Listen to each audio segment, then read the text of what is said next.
guys, it's super, super dark, but I'm on my way to this event. And I'm excited. I've never been to like one of these like, adult dating style event things. We try to tell you about like men and women and how men talk to women. I'm pretty like, not gonna say biased, but I follow my mom in her teachings and some teachings of some other individuals throughout life and stuff like that. So I think it's going to be a really good event to hear some other people's opinions on love, life, and dating. That's my car beeping because I probably should have a seatbelt on too. But anyway, so at the light, turn right onto North Utah Street. Get some footage if I can there. And then I'm going to let you guys know my synopsis afterwards. And hopefully I got some cute pictures and information for you guys. So stay tuned.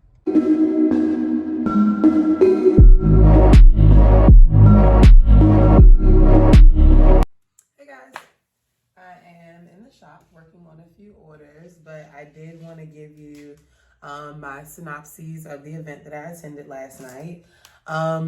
It was Ace Metaphors Tonight's Conversation Love, Sex, and Relationships tour. They tour around the U.S. talking about the topics of love, sex, and relationship. The TikTok influencer Keita Rose was there. I think another poet, Kay, was there. There's another gentleman. I can't quite remember his name either, but I will insert some pictures here.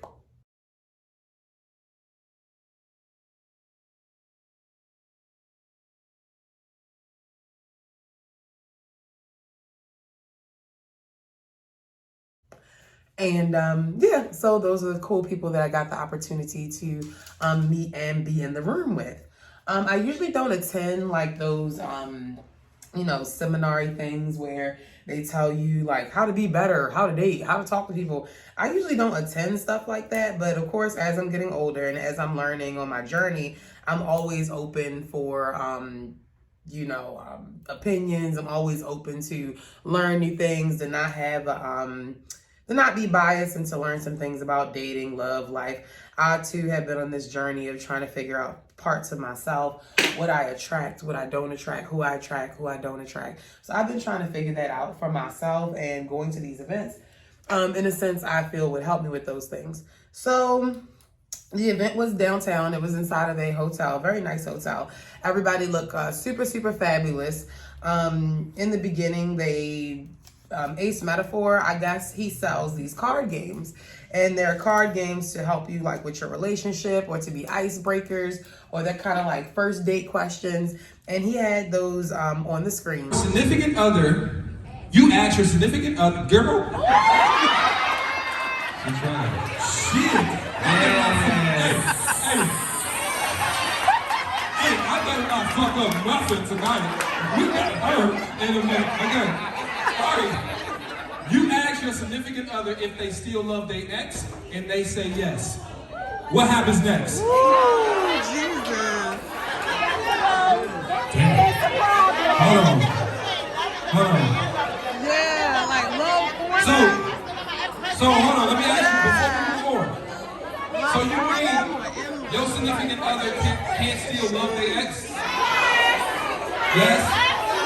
They can? It depends. It depends what the fuck love means. So we're gonna have to talk about what this love means, right? So what does love mean? Alright. Does it matter if does it matter that they didn't say they're in love? It does matter. Okay, so that matters. Okay, go ahead.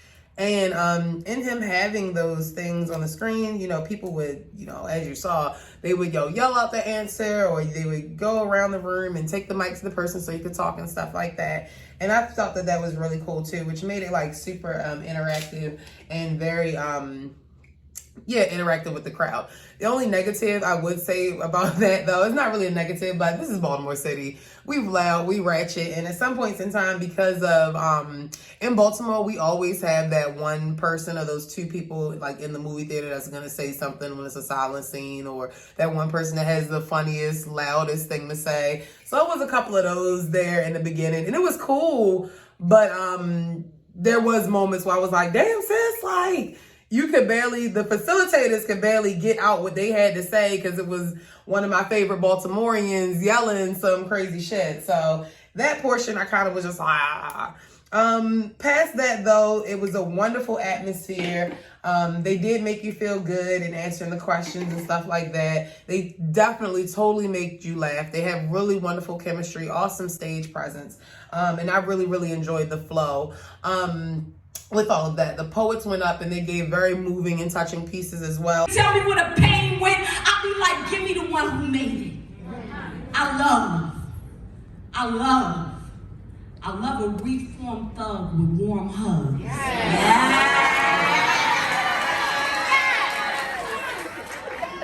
I love a reformed thug with warm hugs and pierced skin, fierce men who made it through, baby. I love your freckles and faded tattoos. I keep a jar of shea butter just for you.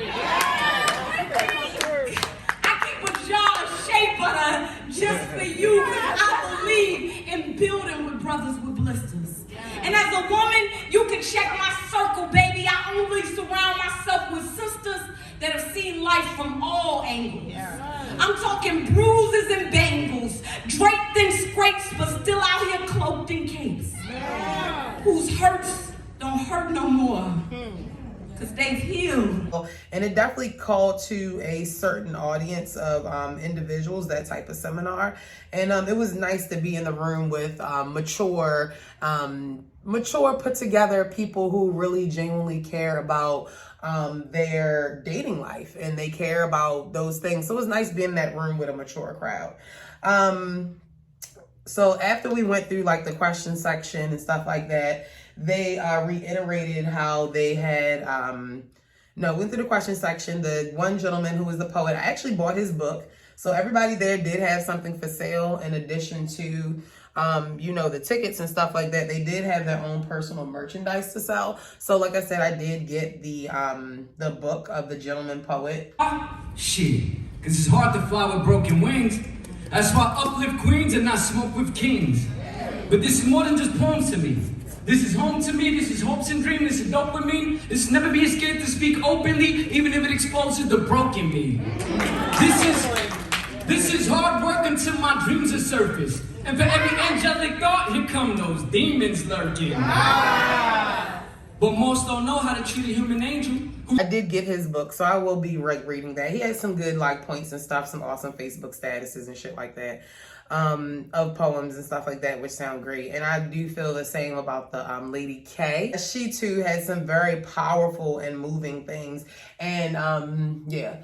So I guess the thing that I kind of wish that it would have been, though, I'm one of those people where I kind of wish that it was more of like a pointers thing. Like when it comes to the world of dating, communication, love, sex, I have issues with communication. And I guess I would have liked a couple of pointers on how they've communicated in the past, or how they communication has worked for them, or maybe just more like tips and pointers, not more so opinion based. There was definitely some things that they said that were gems, and things that I've said to, partners or whatever, and things that I've said outwardly, and it was interesting hearing it expressed by another man and their views. So that made me feel really good. It let me know that I'm not crazy. It lets me know that in the realm of dating, the men of today, that I'm not insane, and that some of the things that I've been thinking and feeling, he pretty much affirmed that, some men and stuff go through.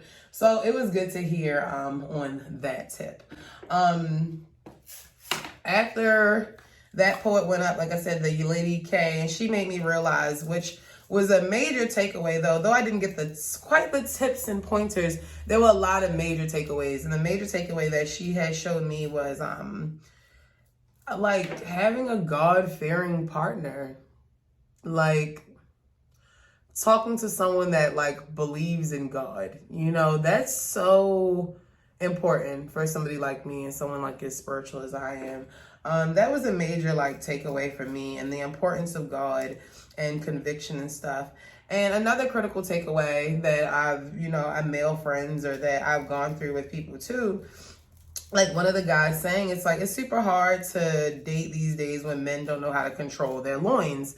And I agree with that in a sense, because the guy's a lot of men, you're not taught to like turn down pussy. You kind of accept whatever pussy comes towards you in a sense.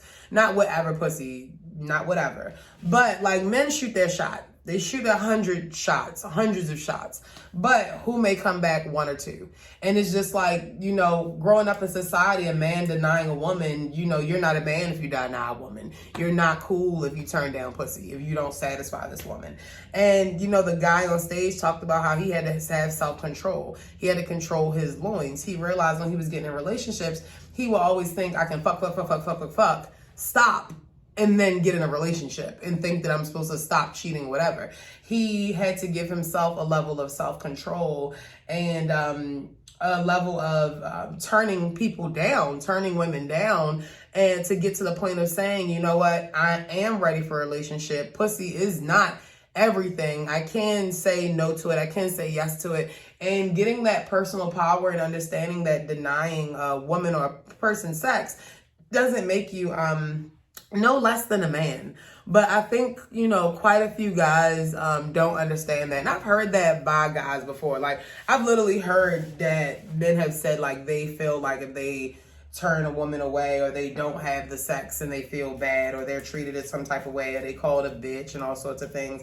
And I mean, women too, you know, we are pretty forceful if it's a guy that we like or we want to like go after, so to speak. We'll just keep pressing him down, even if he does say that he's in a relationship, but it does take, you know, that person to say no. So that was very interesting. I've definitely had that conversation with males in the past, and I've heard it explained like that in the past, and just hearing it again, it definitely like validated that for me. But like I said, my major takeaways from that is when you're trying to manifest love in relationships and stuff like that, be very specific, be very intentional, you know, write those things down. Make sure that you are taking your time to get to know this person.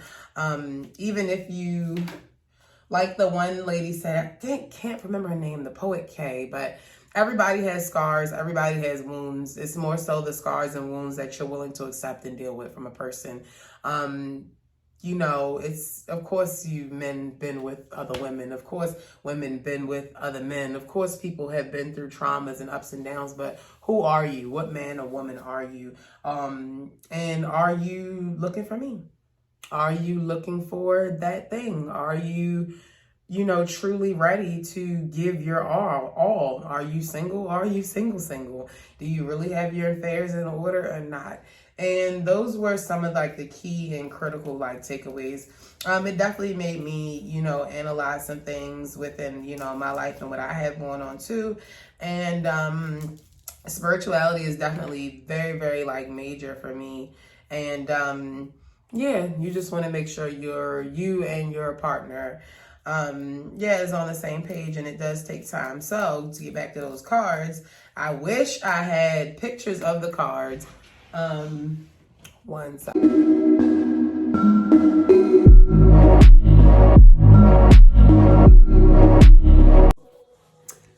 I'm back. A customer came in the shop. In conclusion, it was a really awesome event. I did buy some playing cards. I'm going to insert some clip of those cards at the end. And they kind of help you with like opening up, having conversations with your partner. They have some that are like 69 questions. They have some that are conversation debate topics. And I got those cards too because I'm going to be having some sister circles, some men's circles.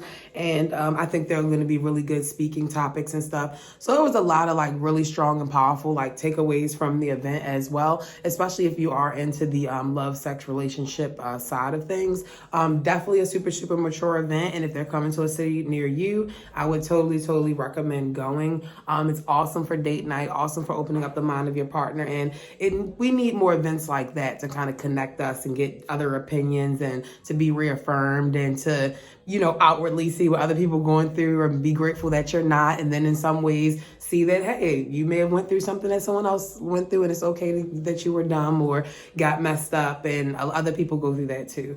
So yeah, definitely check them out, follow their pages and stuff like that. Thank you so much for watching, and do not be afraid to give those type of seminars a chance, especially now that we're getting older, and it's okay to have some new opinions added to the mix.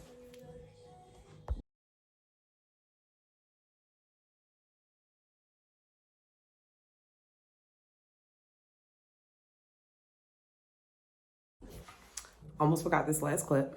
This is a gem from K Love the Poet. She asked everybody like to record it if they would like to, but basically it's like a mantra in manifesting the proper mate for yourself. So I'm going to insert this clip in the end. Hope you guys enjoy it, and please follow K Love the Poet. She recently arrived in Baltimore. We'll be doing some Baltimore events soon, and she's a really awesome soul. So I do hope you guys enjoy the next clip. And lastly, peace. You want to? So I was like, I will real men. I said, I will real men heal hymns. They keep me humming. They keep coming all around me. Astounding brown kings. I see intellectual heterosexuals. I see husbands waiting to happen. Humble captains asking for relationships. The kindness absent from that vacant shit. So open, soaked in self-aware. I see the kindness, kind and full of care. And I don't have to ask for his attention or convince him because he's already there. We arrived at the same time. Derived from the same mind. Hardest job I got is choosing who I'ma leave my heart with. Because lately, everywhere I look, there's a good brother. Believe that. Everywhere I look, there's a good brother looking for love. And I hook him with a book and a hug. Stand-up dudes and chocolate hues. Fellas filled with faith. Into building, into real estate. But in the real estate, and what's doper than a brother that's ready? Not when you got a trick, not when you got to convince. What's doper than a brother that's ready? Emotionally sound with a crown, down to put a ring around your life. I'm talking about the kind that's actually single and available. Somewhere dreaming about his wife. He can handle my mind and my mouth, my grind and my clout.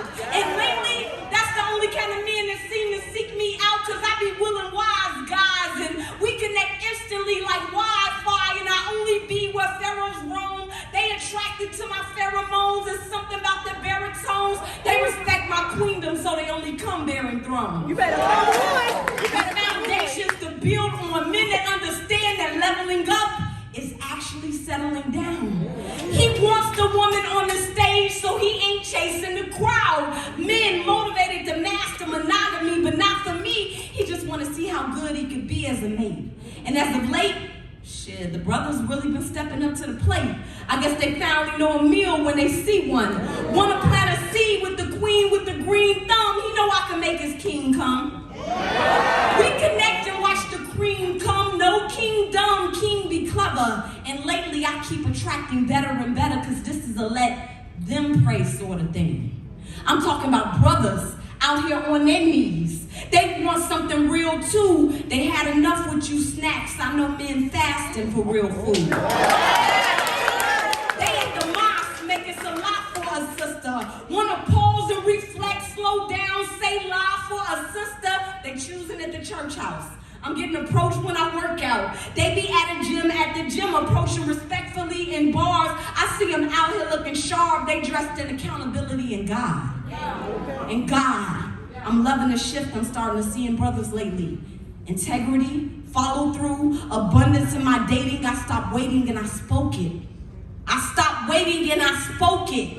You can call this a manifest. Now the only men I get are the ones I'm equally yoked with, and they approaching so quick, coming with commitment and focus, no hocus pocus, because he know I don't believe in magic. But I do believe in black love. I do believe that when little boys go away, grown men show up, and they showing out. I guess they finally understand we got nation building to do. I asked him what's with the change. He said, what's better than 1 billionaire? What's a Boaz with no roof? That's like a house with no covering. I'm attracting men who actually respect the covenant. They coveted. Just wait until the summer hits. I'm willing weddings with my writings. Writing family structures back in order. Till black men are teaching their black sons that the end goal when dating is to actually marry somebody's black daughter. Because I will real men healed hymns. I know they coming. You can call this the manifestation. Can y'all clap it up for my boyfriend? Clap it up, clap it up, clap it up.